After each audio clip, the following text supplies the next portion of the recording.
మీరు చేసిన తప్పులకు మీరు చేసిన అప్పులకు ప్రజలు శిక్ష విధించిండ్రు. దాన్ని వదిలేసి ప్రజలే తప్పు చేసినట్టు, ప్రజలే క్షమాపణ చెప్పాలన్నట్టు, ప్రజల్నే ఉరిదీయాలన్నట్టు, ప్రజల్నే శిక్షించాలన్నట్టుగా వాళ్ళ మాటలు చూడండి అధ్యక్ష. ప్రజలు వాళ్ళు ప్రజలు మోసం చేసింది మాట్లాడతలేరు అధ్యక్ష. ప్రజలను తిట్టేదేంది అధ్యక్ష? ప్రజలు విఘ్నులు. ఎప్పుడు ఎవరికి ఏ రకంగా చెప్పాలనో ఇండికేట్ చేయాలనో ఇండికేట్ చేస్తారు అధ్యక్ష. భూకంపం కూడా ఒకటేసారి అది అధ్యక్ష. ఫస్ట్ కొంచెం కదిలి మళ్ళీ కొంచెం ఆగి కొంచెం కదిలి తర్వాత భూకంపం అధ్యక్ష. తుఫాన్ ముందలు కూడా ఒక ప్రశాంతత కనిపిస్తుంది అధ్యక్ష. తెలంగాణ సమాజం కూడా తుఫాన్ ముందు ప్రశాంతత లాగా 2022 నుంచి 23 నుంచి వరుసగా అట్లా చూపిస్తూనే ఉన్నారు వాళ్ళ గంభీరత్వాన్ని. ఇప్పటికైనా జరిగిన పరిణామాల అంచనా వేసుకొని పరిశీలించుకొని వచ్చి కూర్చొని ఒక బాధ్యత కలిగిన ప్రతిపక్షంగా ఇక్కడ ఉండి మంచిని మంచి చెడును చెడు మీ అనుభవాన్ని ఉపయోగించి విశ్లేషించి విడమర్చి మాట్లాడితే ప్రజలు ఆమోదించేటోళ్ళు అధ్యక్ష. మాటకు ముందు స్టేచర్, మాటకు వెనకాల స్టేచర్ అంటారు అధ్యక్ష. మీ స్టేచర్ పట్ల ఉన్న మీ ఆలోచన మీ పట్టింపు ఈ స్టేట్ ఫ్యూచర్ పట్ల లేదా అధ్యక్ష? నేను అడుగుతున్నా, ఈ స్టేట్ ఫ్యూచర్ వద్దా? ఈ స్టేట్ ఫ్యూచర్ వద్దా? మీ స్టేచర్ గురించే మీ తాపత్రయమా?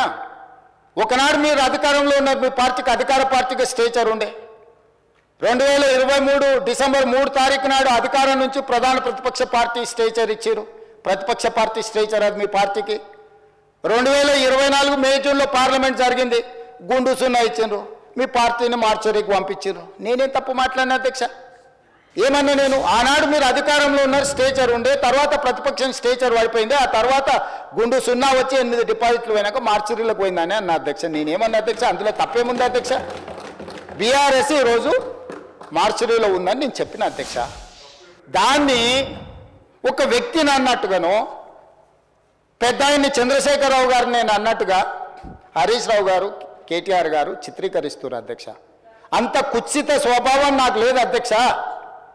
చంద్రశేఖరరావు గారి దగ్గర ఉన్న కుర్చీని 4 కోట్ల తెలంగాణ ప్రజలు గుంజుకొని నన్ను తెచ్చి ఇక్కడ కూర్చోబెట్టారు అధ్యక్ష. ఇంకేముంది అధ్యక్ష చంద్రశేఖరరావు గారి దగ్గర నేను తీసుకోవడానికి? వారి దగ్గర ఉన్న ప్రధాన ప్రతిపక్ష హోదా. ఆ ప్రధాన ప్రతిపక్ష హోదా ఎవరికి కావాలి అధ్యక్ష? అయితే హరీష్ రావు గారు కావాలి, లేకపోతే కేటీఆర్ కావాలి.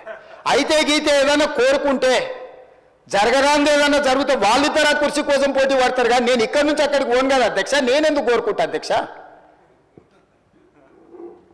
ఇది సింపుల్ లాజిక్ కదా అధ్యక్ష. నాకెందుకు ఆపాదిస్తున్నారు అధ్యక్ష అట్లాంటి తప్పుడు మాటలు అన్నిటినీ?